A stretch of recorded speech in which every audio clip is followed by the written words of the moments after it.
Shalom peuple de Dieu, je crois que vous allez très bien et que Dieu est avec vous.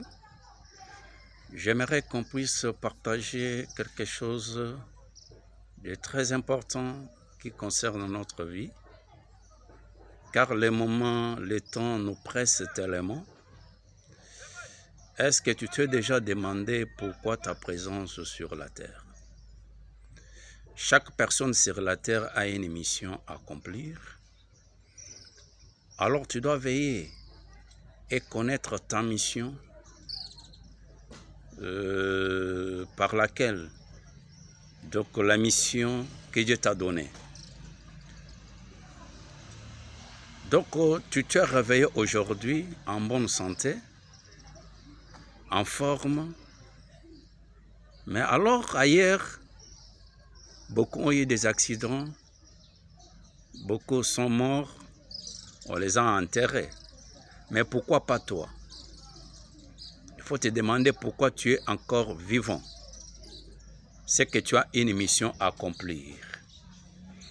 Et Dieu veut que nous, par cette adresse, que tu puisses quand même réfléchir sur ta vie. Toi étant chrétien, toi étant que païen, qu'est-ce que tu fais exactement pour ta vie sur la terre? Est-ce qu'aujourd'hui,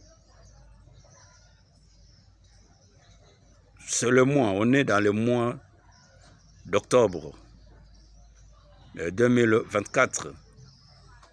Est-ce que tu peux faire le bilan sur ta vie?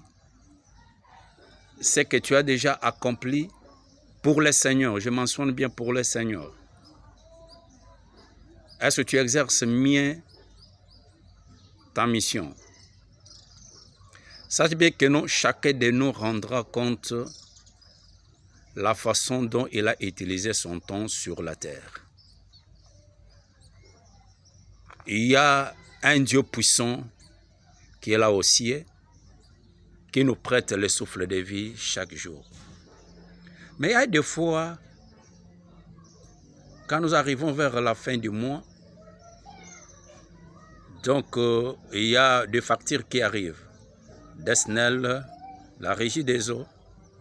Mais tu as déjà vu donc un jour un ange s'est pointé devant ta porte, te donner la facture pour le souffle qui te donne tous les jours?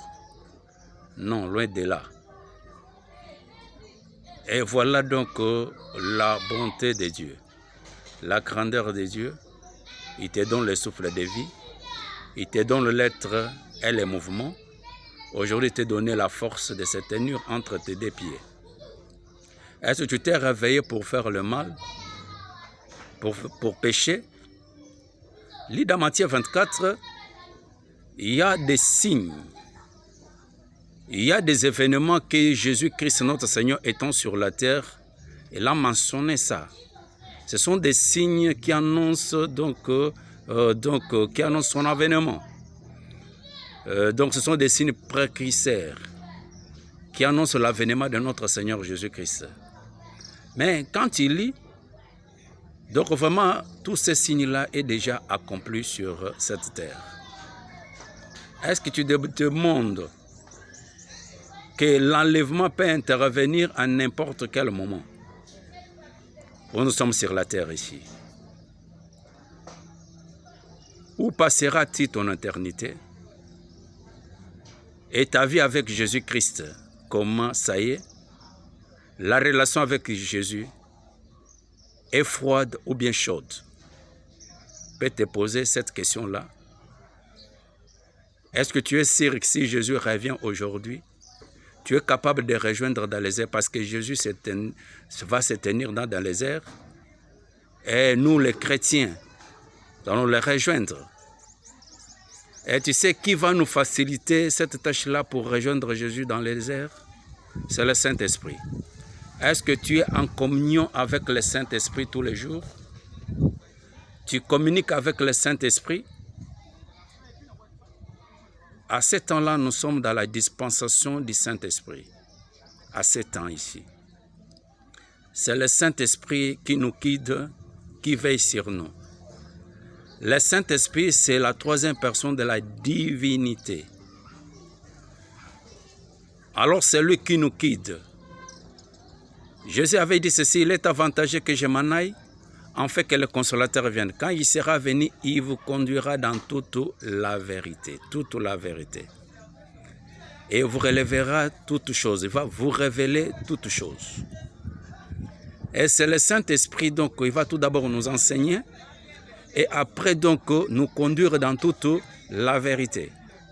Est-ce que ta relation avec le Saint-Esprit est vraiment, donc, intacte? Alors, veille, mon frère, ma soeur, sur ta vie et examine-toi, regarde dans ton cœur, est-ce que tu obéis à la parole de Dieu? Jésus peut venir aujourd'hui. Alors, tu es prêt pour rejoindre Jésus-Christ? Le corps là que tu as, ce n'est pas pour faire l'impudicité, pour mentir, pour voler, pour faire n'importe quoi, non.